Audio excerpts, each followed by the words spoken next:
this is, so put people in a line and choose the each choice is counted k factorial times n minus k factorial times. These two are very simple examples, but somehow you will see that ideas like that can be used in much more complicated settings, so, which will appear later in this lecture.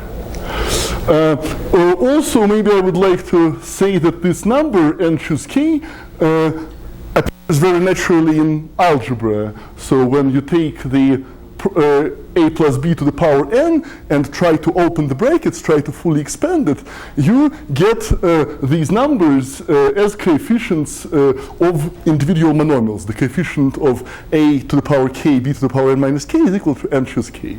So, for example, there are these formulas that we all have seen and used many times.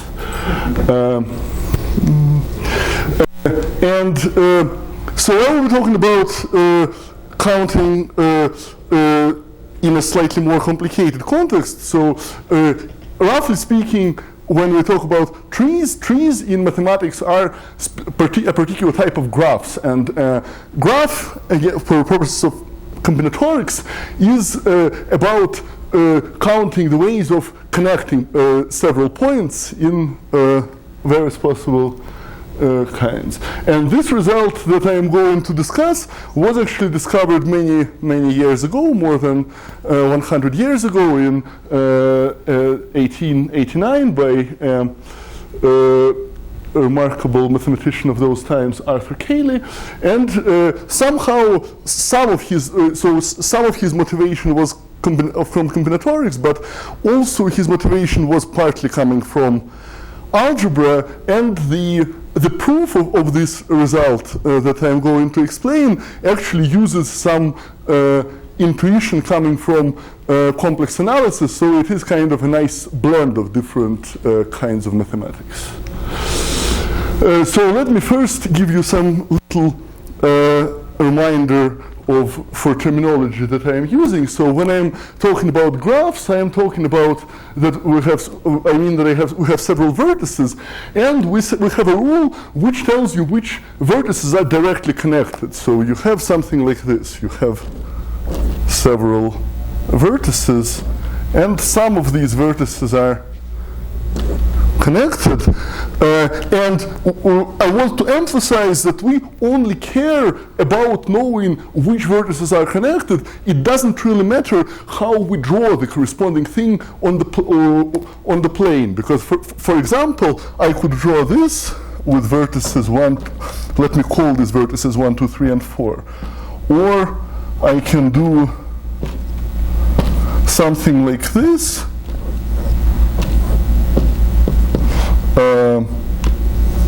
And these two are, for me, I do not distinguish between those two pictures, because the only thing that I care about is that I look at these vertices, and vertices number 1, 2, and 3 are pairwise connected, and the vertex number 4 is only connected to the vertex number 3. So the way you draw it is absolutely irrelevant. These two pictures are considered exactly the same.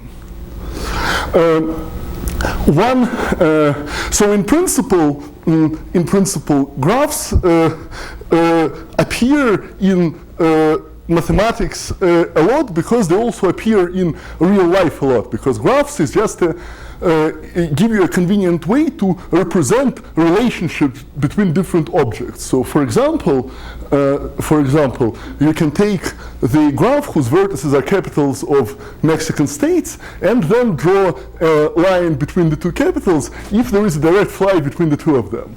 And of course, this graph will be kind of special, because there will be Mexico City, which sort of is connected to everything, and most other vertices are not connected to each other, because to fly from one place to another you usually go via Mexico City. So that would be kind of a very specific type of graph. Now, what I call a tree is a graph without loops or cycles. So this means that these pictures are not allowed, because there is a cycle. I can go 1, 2, 3 and go around. But for example, something like this, 1, 2, 3, and 4, is perfectly fine. So essentially, you should think that a tree is a graph where between any two vertices there is really unique way to go from one to another. And well, those are called trees because, well, you know, a picture like that kind of slightly resembles, well, child's drawing of a tree, let's say. And also it would be important to talk about combinatorial objects that usually are called rooted trees. And a rooted tree is a tree where one of the vertices is marked and distinguished from the other. So for example, let me show you. So if we only care, suppose we have only two vertices, then there is just one tree. We connect these two vertices by an edge, and there is nothing else that we can do. But if we're talking about rooted trees, there are two different rooted trees, because we can say that the root is at the vertex number 1 or at the vertex number 2. And so we may, when we decide which vertex is the root, we make a choice. And so there are a bit more different things that we can do. So this leads me to a simple remark. So if you have n vertices, then the number of rooted trees on these vertices is n times the number of trees, because you can basically choose any of the vertices to be a root. So this is a very silly, simple remark, but it will be useful for us at a later stage.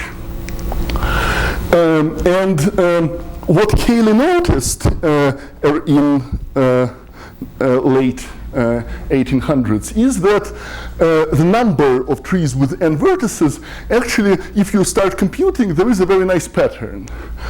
So let me see. So there is one tree with just one vertex. That is very obvious, right? So, okay, so let me erase all this. So you can only, if you have one vertex, then there are no edges. There is absolutely nothing, no degrees of freedom, so to say.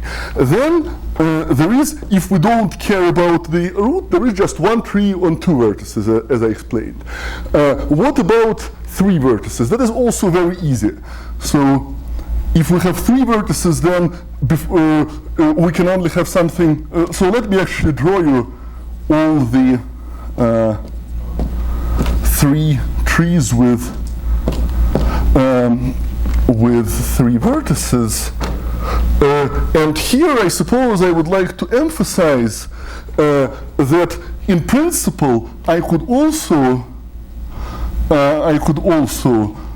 draw something like this, but this tree is exactly, these two trees are exactly the same, because in both trees the vertex number 1 is connected to the vertex number 2, and the vertex number 3 is connected to the vertex number 2, and no other connections are there. So from our, as I said, it doesn't really matter how we draw trees on the plane, so these two are exactly the same. So there are three here, one here, one here. So I will not draw you the 16 trees on 4 vertices, because it will just take quite a bit of time, and I certainly will not draw you 125 trees on 5 vertices.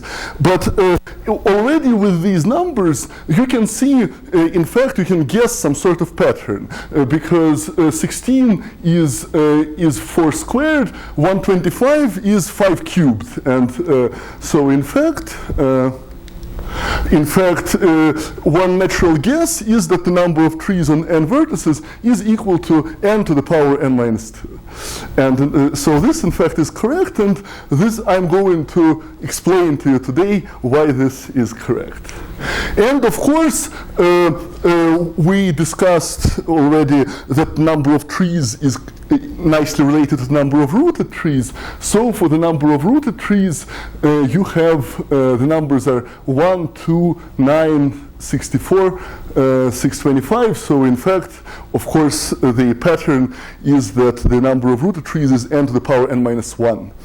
And in fact, well, I'm going to prove this result. It will be a little bit easier to nicely present the proof for the counting of rooted trees, but as you know, the number of trees is the number of rooted trees divided by n, so these two results are absolutely equivalent. It's enough to prove one of them. Okay. Yes, so there are many different proofs, so I chose to present to you a proof which uses some intuition coming from analysis, just to show you how different areas of mathematics can be connected to each other. But there are, in fact, there somewhat, I wouldn't say direct, but combinatorial proofs which only use arguments like arguments of counting that don't use any machinery which is external to combinatorics. So first of all, let me outline the strategy. The strategy is a three-step strategy. So first of all, it is possible to express the number Rn of rooted trees on n vertices in terms of the numbers of rooted trees with less than n vertices, and that will be the first argument, which it will be some expression. It won't be simple. It won't imply anything directly, which is not too surprising because, you know, the number of rooted trees on n vertices is equal to, we expect that it's equal to n to the power n minus 1. The number of rooted trees, for example, on n minus 1 vertices is equal to n minus 1 to the power n minus 2. These two numbers are not very cleanly related. It's not like one is a nice multiple of the other and so on, so you shouldn't expect a very easy formula, but there is some formula. Then these all, so there will be some recurrence relation, so some formula for every n. And then what I will do, I will assemble all those equations in one equation, but not involving numbers, but rather involving power series. And that's when we move from algebra to analysis. And then I'm going to use some simple facts from complex analysis to study that one equation. So that's the plan. Now let me tell you more specifically how these how this proof goes. So first of all, let me explain to you how to obtain some sort of recurrence relation on these numbers. And the idea is that rooted trees, by design, have some very nice recursive structure or fractal structure, because if you take a rooted tree, if you have a rooted tree, so it has some root.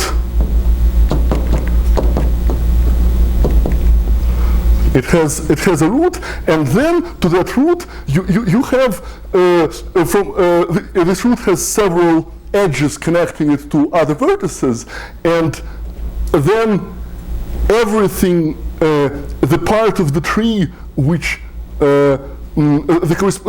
each of the parts that you obtain if you just delete those edges, each of these parts itself looks like a rooted tree, but with a smaller number of vertices. So somehow, to get a rooted tree on many vertices, you take many smaller rooted trees and connect them to the root. And this simple observation leads to some recurrence relation.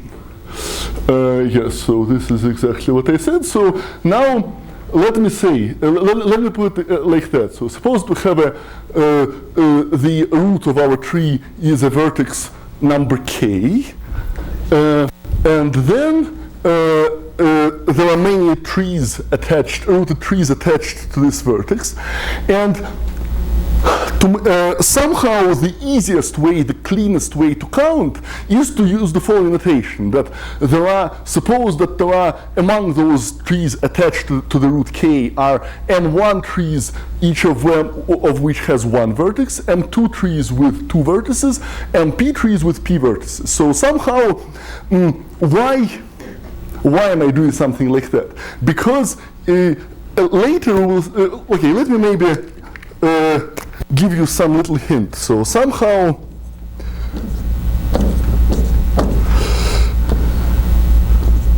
suppose that, so we have a tree with a root, the vertex number 2, then I can consider these two trees, and these trees are, of course, exactly the same. We don't find any difference between them because both of them have 2 as a root, and vertices 1 and 3 are both connected to the root. It doesn't really matter that in the plane those trees look a bit different. So somehow, if you have 2 trees attached to the root which have the same number of vertices, then there will be some in most obvious way to count, there will be some double counting that we need to take care of. And that's why I group these trees into groups with the same number of vertices. So that's a very important thing to keep track of. And it's important to remember that these numbers are not quite arbitrary. We still have the total number of vertices equal to n. So we have the root, and we have all these vertices of the trees attached to the root. So we have m1 trees with 1 vertex each, m2 trees with 2 vertices, and so on, mp trees with p vertices. So m1 plus 2m2 and so on plus pmp is equal to n minus 1, to the number of vertices except for the root.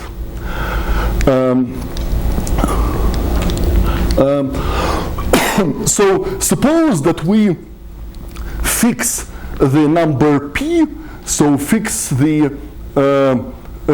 biggest number of vertices in the trees attached to the root, and we fix these numbers m1 and p. So we know exactly that we have m1 trees with 1 vertex, 2 trees with 2 vertices, and so on. Suppose for the moment we fix them, then we will need to add all things by all possible choices. But let's make this one particular choice. Then I claim that the number of choices to build a rooted tree with this kind of data is given by a relatively easy formula. So let me explain what this formula means.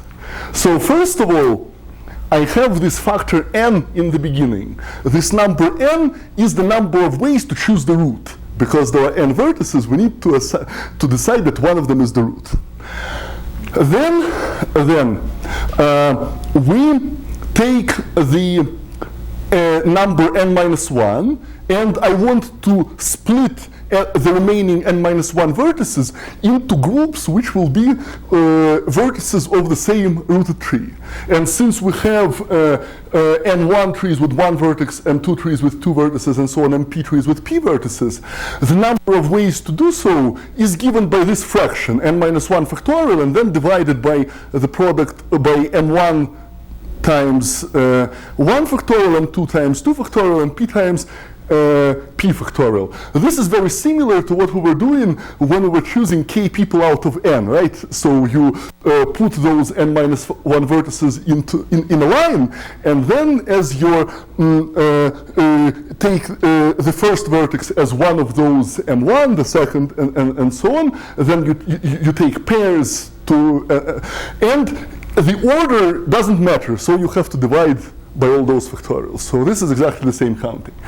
What else is here? There is this fraction 1 over m1 factorial, m2 factorial, mp factorial. This is related to the double counting that I mentioned before, because this way you will distinguish between different choices for example, that counting will make these trees different, because this one, so we can choose the first group consists of 1, the second group consists of 3, or the first group consists of 3, the second group consists of 1. So we need to divide by 2, and more generally, we need to divide by n1 factorial if there are n1 one-vertex trees attached to the root. And of course, we will need also to take the product of the number of rooted trees on one vertex m1 times the number of trees of 2 vertices m2 times, and so on.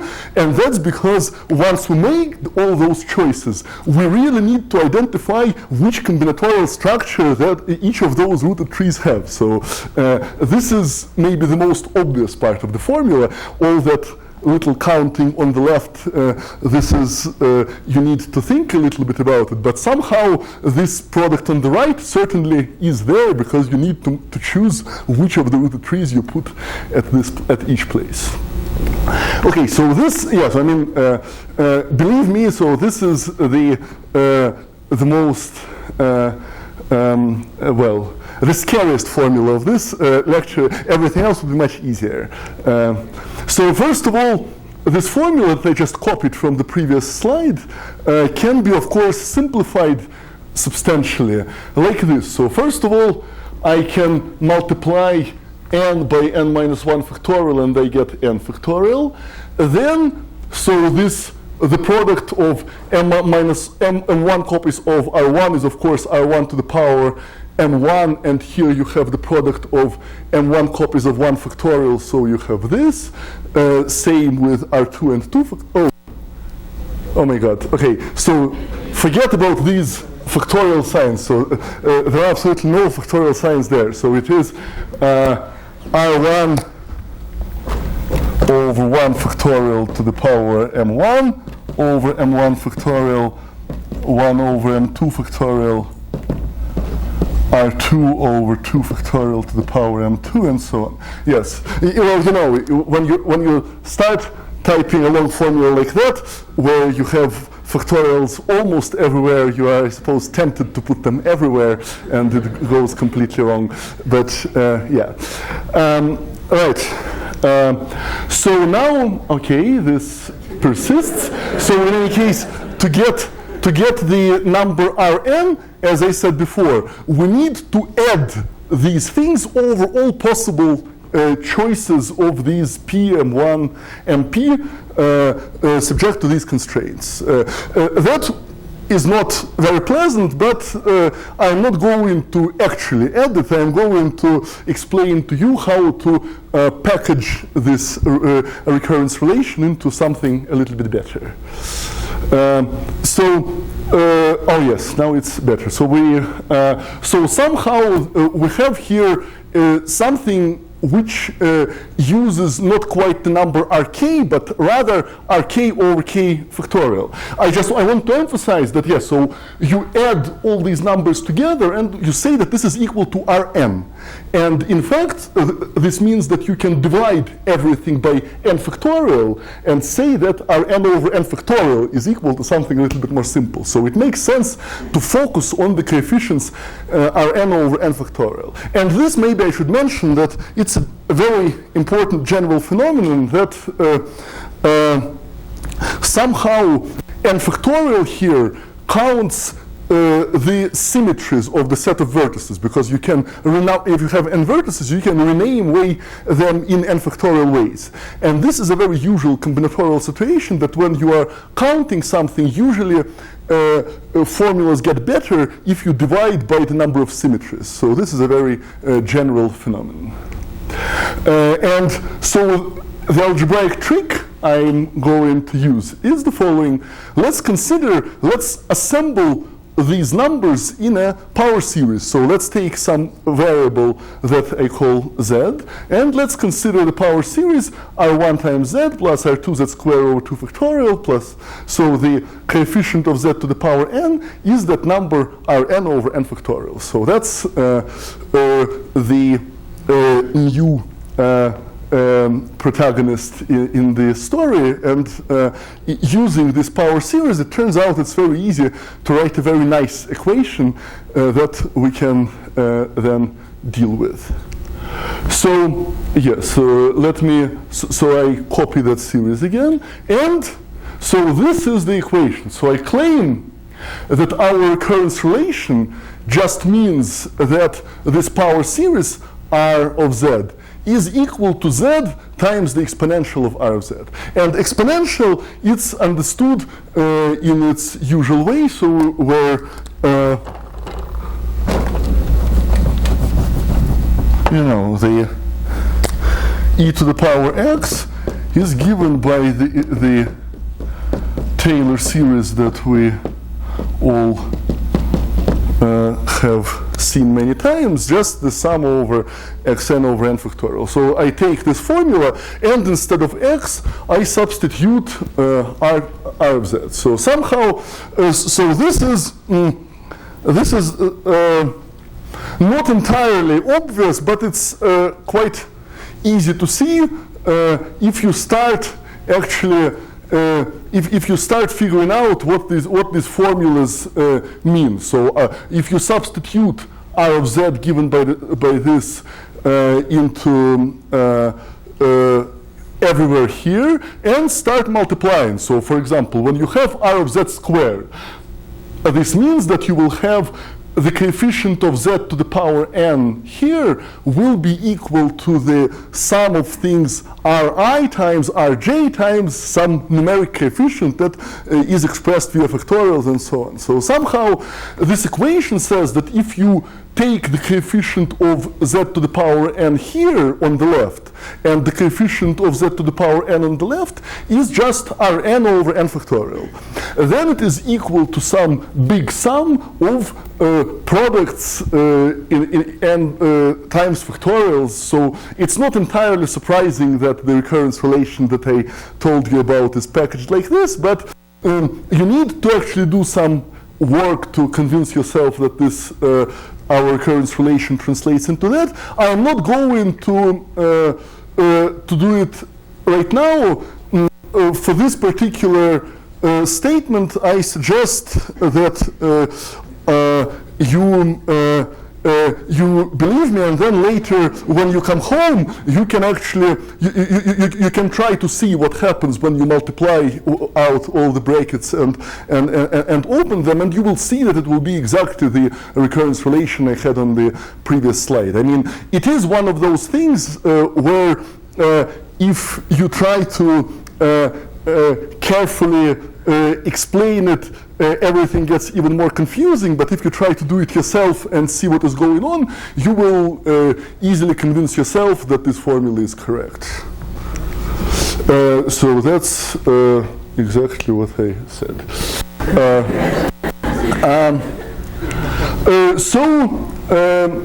The upshot of what I explained so far is that the Rn over n factorial is the coefficient of Z to the power n in this power series, and this power series satisfies this very simple equation. And now we are going to use some little fact from complex analysis, namely it is called the Cauchy residue formula, and it states the following. So suppose that you have a power series of this form, and strictly speaking, of course, it's you would require that this power series actually converges in some neighborhood of zero, but that's a little still a little technicality that let us ignore for a second. Let us then the Cauchy residue formula says that the nth coefficient of this power series is given by this contour integral. So you take some little contour around zero and you integrate the function a of z divided by z over n plus 1 over this contour. So you take 0 on the complex plane, you take some contour. So for example, you can take the circle, the absolute value of z is equal to some number epsilon, and you integrate around this contour, and then you divide by 2 pi I. So that's it is one of the first statements that are normally proved in a complex analysis course. So I assume that if you studied complex analysis, you know this formula, and if not, then when you study complex analysis, that will be one of the first things that you will learn. So somehow the way to remember this formula is to say that when you integrate something over a contour around 0, then the only thing which matters is the coefficient of 1 over z, which is called the residue, and everything else integrates to 0. So that's why we had this power series. We divided by z to the power n plus 1, so then the coefficient of z to the power n in this series, after you divide by z to the power n plus 1, becomes the coefficient of 1 over z. And so that's the essence of this formula. So we conclude that n over n factorial is just given by this integral. And so far, you can say that what's the point? So we moved from a very simple elementary combinatorial question to some bizarre question about computing an integral. And so what's the benefit of that? And the benefit is that when we compute integrals, we can change variables of integration. And it turns out that it is possible to change the variable of integration in a way that you can almost immediately compute this integral. So let me show you how this is done. So let's just take new variable y equal to r of z. So this r of z is this unpleasant thing that we want to get rid of. So let's denote it by something new and try to get rid of it completely. Okay, so we have our functional equation r of z equal to z times e to the power r of z. So in other way, this means that, so since r of z is equal to z e to the power r of z, this means that z is equal to r of z e to the minus r of z. So you can multiply both sides by e to the minus r of z. So this means that we recall that r of z now is this new variable y, so z is equal to y e to the power minus y. Very good, we got rid of r of z here, but we also need to change change variables in dz. So there is the formula for change of variables in integrals says that. So it's very easy to remember if you interpret this expression in a meaningful way. So dz is equal to dz over dy, where dz over dy is the derivative of z with respect to y, right? So, but we already know that z is equal to y e to the power minus y. It's very easy to differentiate that with respect to y, right? So the differential of the product, the differential of this with respect to y, we differentiate y, we get e to minus y. We differentiate e to minus y, we get minus y e to the power minus y. So this is straightforward. So z is equal to y e to the power minus y, and dz over dy is equal, we see 1 minus y e to the power minus y. So we can just substitute everything inside this integral. So r of z is y, z is y e to the power minus y, and we raise it to the power n plus 1, and dz over dy is this y minus y e to the power minus y. So we got rid of r of z completely, right? So we really have a very elementary integral that only has y and exponential. There is nothing mysterious left. And this, let me simplify a little bit. So just by doing algebraic manipulations, it's very easy that we get to see that we get this, right? Because you have y to the power n plus 1 in the denominator and y in the numerator, so you get y to the power n in the denominator. You get e to the power minus y to the power n plus 1 and e to the power minus y here, so a little bit cancels, you get e to the power n y, and 1 minus y remains. So this is just elementary algebraic manipulation. And this, finally, let me write like this. So let me separate 1 and y. So it's the integral of e to the power n y over y to the n minus e to the power n y over y to the power n minus 1. And here we can, of course, apply Cauchy residue formula, because we remember that when we divide by y to the power n, this means that it is the coefficient of y to the power n minus 1 in this power series e to the power ny. And when we divide by y to the power n minus 1, this means that we look at the coefficient of y to the power n minus 2 at e to the power ny. So this is what I said here. So, but e to the power ny, we know what power series that is. So the coefficient of y to the power n minus 1 here is n to the power n minus 1 over n minus 1 factorial, and the coefficient of y to the power n minus 2 in this series is n to the power n minus 2 over n minus 2 factorial. Now you take this to bring it to the common denominator, do simple algebraic manipulation. So the answer for our integral is n to the power n minus 2 over n minus 1 factorial. And we recall that this integral that we started with computes r to the power rn, divided by n factorial. So rn over n factorial is equal to n to the power n minus 2 over n minus 1 factorial. So rn is equal to n to the power n minus 1, exactly what I promised. So that is this proves the formula for the number of rooted trees, and by the argument we had before, we can conclude that the formula for the number of trees without designated root is n to the power n minus 2. So somehow the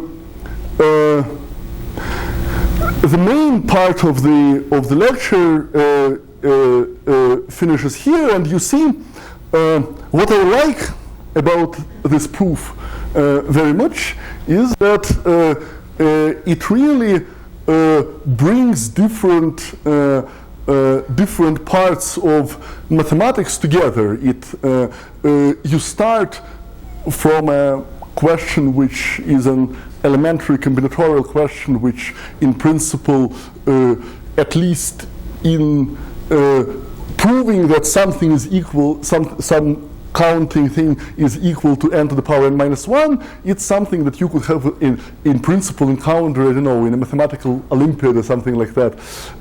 But in particular, among many other strategies to prove that, you can actually use some intuition coming from analysis. And this really, I think, teaches us a very important lesson that different parts of mathematics are very much interconnected, and sometimes interconnected in very unexpected ways. So somehow, if you decide that you want to study combinatorics, it doesn't mean that you don't need to put effort in learning analysis or in learning algebra, because sometimes this can help you in an unexpected way. I want to conclude with a very short remark. So for me, one of the reasons I recently got interested again in thinking about these numbers is that they actually appeared in a completely different story that is related to one of my current research projects. So I was studying a certain algebraic structure, what is called F-manifold. So I mean, now I'm going to just show you two slides that bring us a little bit closer to very recent research mathematics. So all the previous slides, I was hoping that at least to some extent what I was explaining should be comprehensible. For these last two slides, if you don't understand what's going on, it's not a problem at all. So this is the definition. So an F-manifold, in particular, it gives rise to a vector space where you have two operations. You have an operation that I denote by circle and an operation I denote by this cross, where circle is a commutative operation, so it's like the product of numbers. Cross is an anti-commutative operation, like the vector product in 3 dimensions. And the circle operation is associative. The cross operation satisfies this more obscure identity, and they are related by this even more bizarre identity that at this stage certainly shouldn't mean anything specific to you, but it's just that it's some sort of algebraic structure, and understanding things about this algebraic structure is important for purposes of geometry and mathematical physics, it so happens. So this is the result that I recently was able to prove. So let's consider all possible operations with n arguments that you can build out of these binary operations. So you take these operations and start substituting them into another, forming operations with more arguments.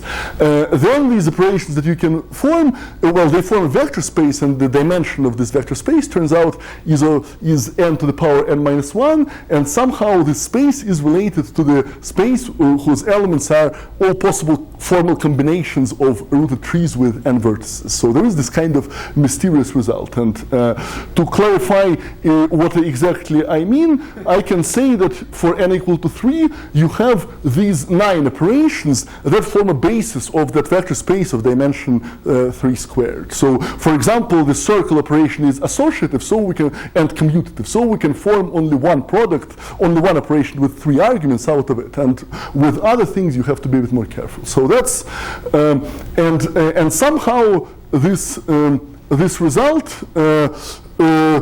is another illustration of what I was saying. So you might start with some question which doesn't have any even superficial relationship to combinatorics, to rooted trees, to anything at all, but nevertheless, once you start working with it, you realize that there are some unexpected relationships. So the more mathematics you learn, which is not directly related to what you're going to study, the better, because this will give you an advantage of noticing unexpected connections.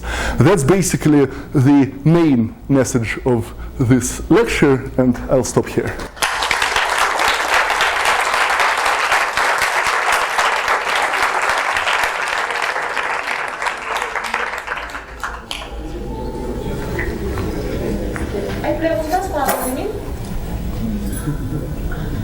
How did you use the theorem of counting trees to apply to the theorem you proved? Yes. In the beginning, I told you that one of the motivation of Cayley was coming from algebra. So Cayley was studying an algebraic structure that formally encodes what happens when you compute higher order derivatives of functions. And that algebraic structure now has been, it's an algebraic structure which now people call the structure of a pre-Lie algebra, which has been studied very systematically for many years. And that structure is related to combinatorics of rooted trees in a very direct way. What happens in my story is that it turns out that you can take this structure of a pre-Lie algebra and consider in some way a degeneration of that structure. And for some miraculous reason, a degeneration produces this structure of an F-manifold. So it's an idea. To make this idea precise and to convert it into a rigorous proof, you have to do a lot of hard work, but somehow, because from the algebraic point of view, these two algebraic structures, they actually they look very different. The structure of a Aprile algebra is amenable for studying by many standard methods. This structure of an F-manifold doesn't really fit directly in any standard theory. ¿Alguna otra pregunta? No, si no hay más preguntas, volvemos a agradecer a Vladimir por su plática. Gracias.